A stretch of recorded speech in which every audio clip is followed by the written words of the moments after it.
7. Gunavarman of Kiwan Temple, in the capital, during the Lu Song dynasty. Gunavarman, or Gongdakai, was from a Kshatriya family. His ancestors were kings that ruled over Jiban. His grandfather, Haribhadra or Shizuxian, was exiled for his frankness. His father, Sengananda or Zhangxi, hence hid in the mountains. When Gunavarman was 14 years old, he was intelligent with a wide range of knowledge, deep insight, and high aspirations. Being kind and generous, he admired a code of morality and acted benevolently. Once, his mother wanted to have some meat, so she asked Gunavarman to hunt wild animals. The latter said, "All sentient beings cherish their lives. Those who wish to harm them are not wholesome people." His words made his mother angry and say, "If you get punished for this, I will suffer in your place." Later, Gunavarman deliberately poured hot oil on his hand while he cooked, telling his mother, "Please suffer the pain in my place." His mother replied, "The pain is in you. How can I replace you to feel it?" The son returned, "The current pain cannot be transferred. How can the sufferings in the 3 realms of hell, animals, and ghosts be transferred?" The mother thereupon repented and would never kill again. At the age of 18, a fortune teller told him, "You should be able to rule over a large country as a king. If you are not clinging to the position, you will attain holy fruit of cultivation." Gunavarman joined the monastic order, received ordination, and followed Buddhist masters at the age of 20. He comprehended 9 divisions of the canon and the 4 Agama Sutras, recited classics of over 1 million words, profoundly understood Vinaya doctrines, and skillfully applied the meditative essentials. He was hence known as Tripitaka Master. When he was 30, the king Jiban died and had no heir. People then made the comments, "Gunavarman is the offspring of the royal family. Intelligent and noble, he should come back to worldly life and succeed to the throne." Hundreds of ministers and officials requested for him to return. He disapproved it, bid farewell to his teacher, and hid in mountains. Later, Gunavarman arrived in the state of Lyon, observing local customs and transmitting Buddhism accordingly. Those who knew about the truth believed that he had attained the first fruit of arhathood. Gunavarman's elegant appearance could inspire worldly people. Those who saw him all aspired to obtain bodhicitta. Afterwards, he came to Java. One day before his arrival, the mother of the king of Java dreamed of a Sramana on a ship flying towards the country. In the morning, Gunavarman arrived. Thereupon the king's mother welcomed him with great respect, receiving the 5 precepts from him as well. The mother also persuaded the king, "Because of the conditions in previous lives, you and I are in the same family as son and mother. I now have taken 5 precepts. You however do not believe in Buddhism. I am afraid that such conditions will not generate results like our present relation for the future." Influenced by his mother, the king also received the 5 precepts. Gradually, he also became devout to the Dharma. Before long, foreign troops invaded the border, and the king asked the master, "Based on their military power, the foreign army would insult our country. If we counterattack, numerous lives will be lost. I have taken refuge in your reverence. What shall I do?" Gunavarman replied, "Aggressors should be beaten. As long as compassion is applied, and the thought of killing is not aroused." Then the king led the army to fight back. After the 2 sides barely battled, the invaders were defeated and escaped. The king of Java's foot was hurt by a stray arrow. Gunavarman had him wash it with water blessed by his mantra. The foot was back to normal on the following day. Hence, the king trusted him deeply, wanting to renounce worldly life and join the monastic order. He told the officials, "I will become a monk. You can choose another person as your virtuous king." All the subordinates prostrated and begged. If your majesty renounce the world, the civilians will lose their reliance. Plus, our enemies are powerful. We can only counterattack them by using our advantageous terrain, which is difficult to access. If we lose your majesty's benevolence and protection, where should the people go? Your majesty practices loving kindness. Will you not show mercy to sentient beings? Out of compassion, the king of Java did not want to frustrate them, deciding to stay in the court. But he made 3 preconditions in exchange. First, all in the country should revere Buddhist monks. Second, there should be no more killings in this territory. Third, all fortunes in storage should be distributed to the poor and diseased. Being delighted, the officials swore to follow these rules. Thereupon, all people in the country received precepts with the king. The king later built a vihara for Gunavarman, felling trees in person, but he hurt his toes. Gunavarman again gave him the miraculous water, and the wound was healed very quickly. Gunavarman's reputation spread near and far. Rulers in neighboring countries heard about him and competed to send for him. At that time, famous monks, like Huiguan and Hikong, in the capital city of Lusong greatly admired Gunavarman's moral conduct. Wanting to listen to his teachings in person, they therefore requested for Emperor Wen to invite Gunavarman to come over to China. Emperor Wen hence issued a decree to the prefect of Jiaozhou, ordering him to send a ship to welcome the master. Huiguan also sent Fachang, Daochong, Daojun, and others to carry letters for the master and the Javanese king to the country where Gunavarman was staying, sincerely inviting Gunavarman to Lusong to preach the Dharma. The latter believed that the Dharma should spread in all directions, thus already embarking on a trading ship planning to head to a small country. The tailwind blew the ship to Guangzhou, thus he arrived in China. Therefore, he wrote in his verse, "The wind blew me to Lusong," due to the predestiny, indicating this part of the story. When Emperor Wen learned about Gunavarman's arrival in the southern sea area, he issued another decree to local officials to escort the master to the capital. Gunavarman took the road by Xixing Prefecture and stayed there for over a year. In the prefecture, a mountain by the name of Hushi towered into the sky and outstood other hills. Gunavarman renamed it Vulture, for it looked like Gurdrakuta in India to him. He constructed a meditation room outside the temple. On the mountain, the distance between the Chan room and the temple made the bell beating inaudible from one to another. But each time the temple bell was struck, he had just arrived at the temple. When it rained, his clothes and shoes never got wet or muddy. Hence, the monks all highly respected him. He drew a painting on the northern wall of the Baoyue Hall in the temple, depicting Rahula and Buddha Dipamkara, whose long hair spread on his shoulders. After it was complete, the painting emitted light every night for a long time. Kai Maoji, the prefect of Xixing, revered the master often. When the former was dying, Gunavarman went to see him in person, expounding the Dharma and consoling him. Later, the family members of Kai Maoji dreamed of his participation in Dharma discussion with monks in the temple. This was a sign that Kai Maoji followed Gunavarman's guidance and entered a good path. People suffered the threat of tigers at Mount Hushi. Gunavarman dwelt on the mount. Walking the mountainous paths day and night, he met tigers as well. He just touched their heads with his staff, played with the tiger for a while, and then left.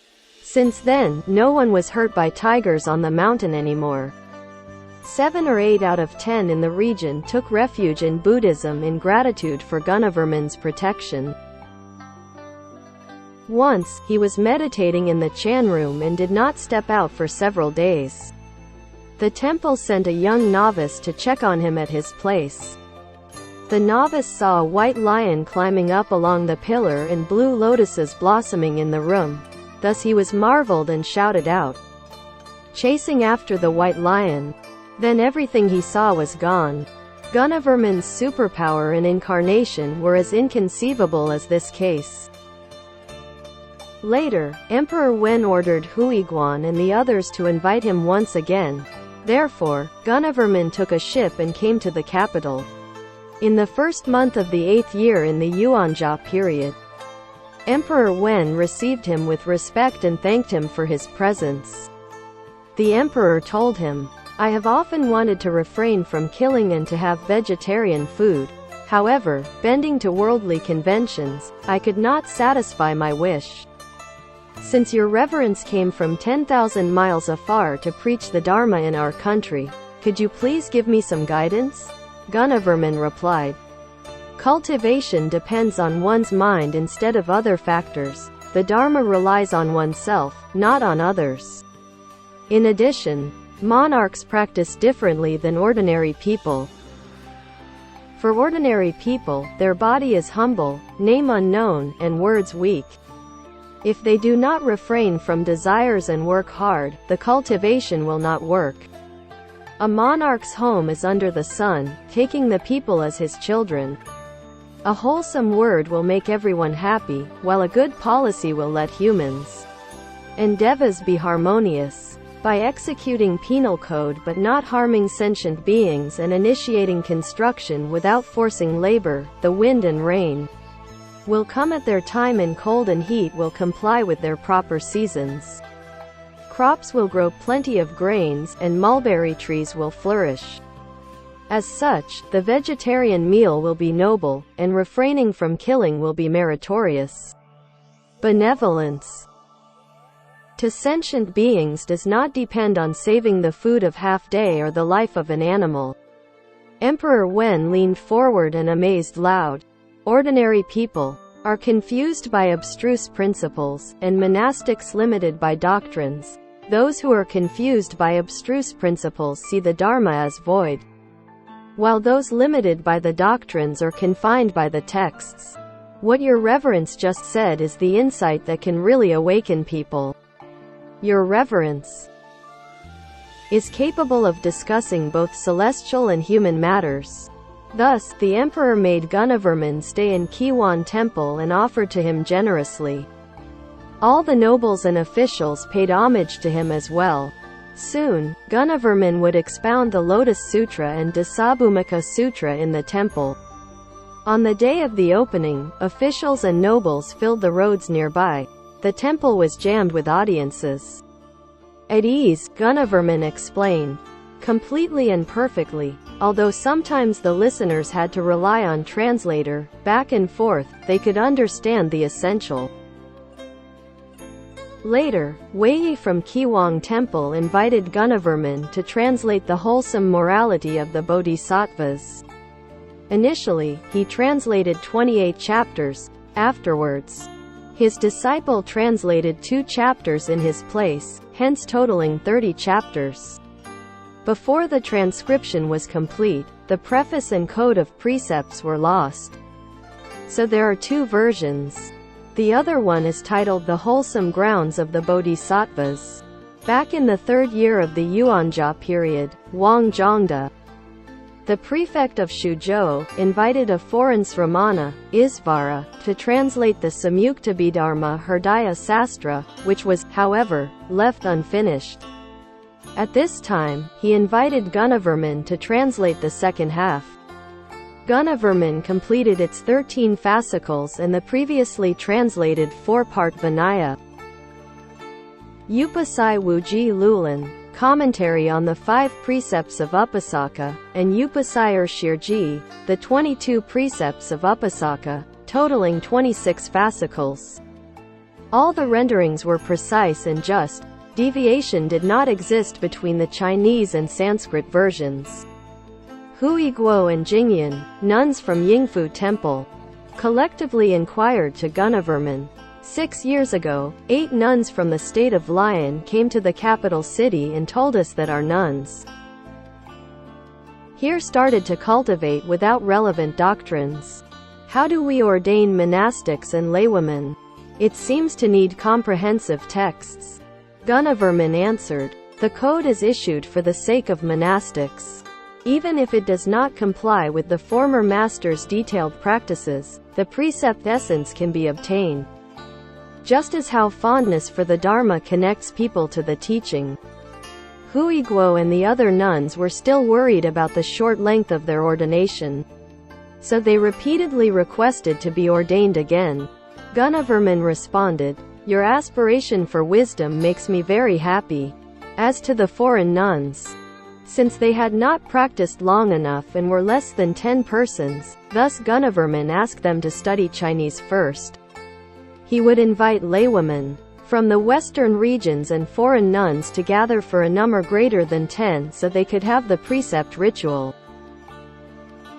During this summer, Gunavarman stayed at Dinglan Temple. Those who worshipped him picked flowers to decorate the seats in the temple. The flowers on Gunavarman's seat were the most beautiful. Everyone revered him deeply. After the summer retreat, he returned to Kiwan Temple. On the 28th of the 9th month, incomplete with his lunch, he stood up and returned to his room. When his disciples entered the room, he had already passed away at the age of 65.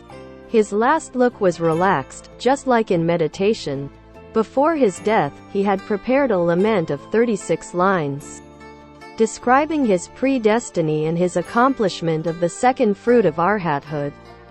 Sealing it by himself, he handed the lament to his disciple Ashaluo,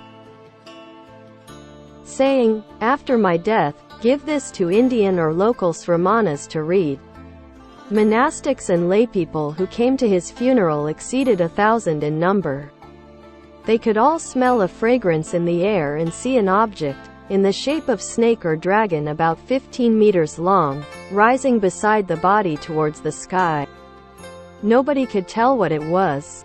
According to foreign customs, his body was to be cremated in front of Nanlan Vinaya platform.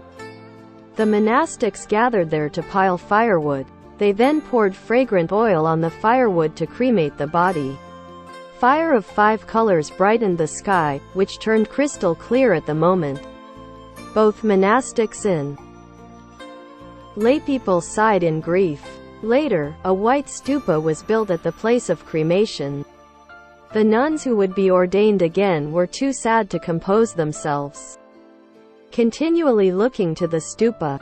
When Gunavarman came to the capital, Emperor Wen wanted to receive bodhisattva precepts from him. At that time, enemies had just invaded, thus the emperor did not raise the request. Then, Gunavarman passed soon afterward, and the emperor failed his wish. Out of regret and sorrow, he had Gunavarman's lament translated as below. "I respectfully pay homage to the Buddhist 3 jewels, as well as the elders of clear precept efficacy. This turbid world occupied by sycophants lacks honesty. The ignorant do not see the truth but envy the sages. Thus, the sages have to hide their traces. I, Gunavarman, approach the end of this life. I will honestly report what I have obtained before I die. I will not pander for the sake of benefit and fame gaining but urge the negligent on. In learning the teaching, the power of the Dharma is the following. Virtuous ones, listen carefully. I used to observe a corpse in an open field attentively. Rotten and swollen flesh with pus and blood, food of worms it became. Focused on this scene, I saw all bodies as the same. I am clinging to this body. Like blind moths fear not fire. Countless forms of such are named as mindfulness of the cadaver. Giving up other practices, in these woods I just cultivated. One night I was meditating, right view never faded. The objects constantly demonstrated it. Like in a mirror I saw these. It was as the same as my own, my mind hence stayed in peace. Then my body became clear and light, pure mind brought delight, which increased into great joy, non-attachment arose in the bright. It soon turned into bones of the dead. The joints became loose and decayed, and the bones gone in vain. The wisdom of purity is like a torch, to which all dharmas follow. When I perceived it, my body softened as a water flow. Expedient practice made my power increase. By the way of right view on impermanent forms, thoughts like dust specks decreased. Knowing the reality of the body, why should I crave? For the feelings arose, like fish longing for bait. Feelings cause immeasurable torments, my every thought observed the curb. Learning where it relied, from mind the uneasy monkey came to disturb.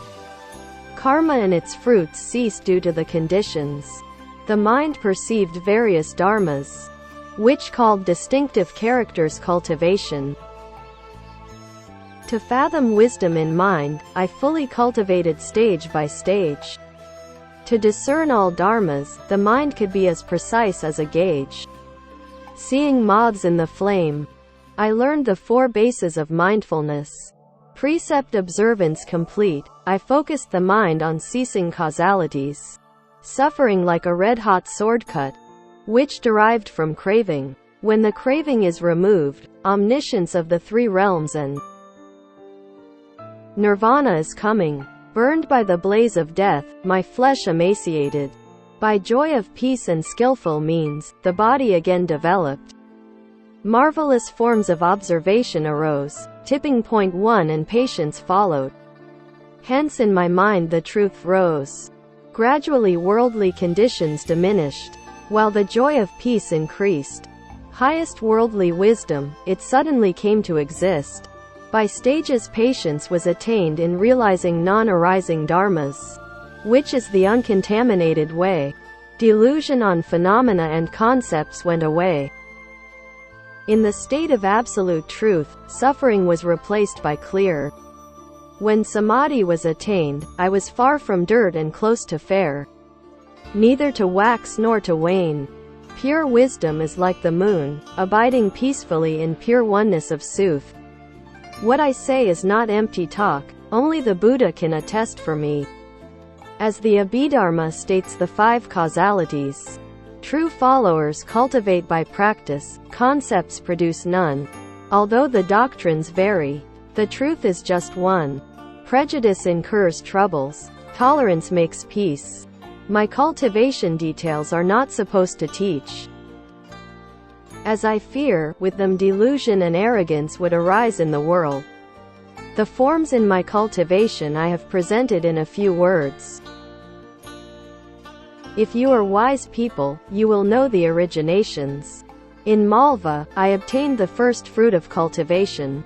In Mountain Aranya Temple, I practiced aloof from worldly affair. Later in state of lion, Jiboli was the village I squared. I achieved the second fruit, which is called Sakard Agaman. Since then many obstacles stopped my routine. Seeing my practicing of detachment, people knew I was carefree. Then they cherished it and offered to me. I saw it as poison and flame, detestation arose. Escaped to the ocean, I stayed in Java Cove. The wind blew me to Lusong due to the predestiny. Thus, I tried best to transmit Dharma for every party. No real question left to ask. Yet the truth is to obtain. My body is now perishing, as silent as a lamp ceases to sustain.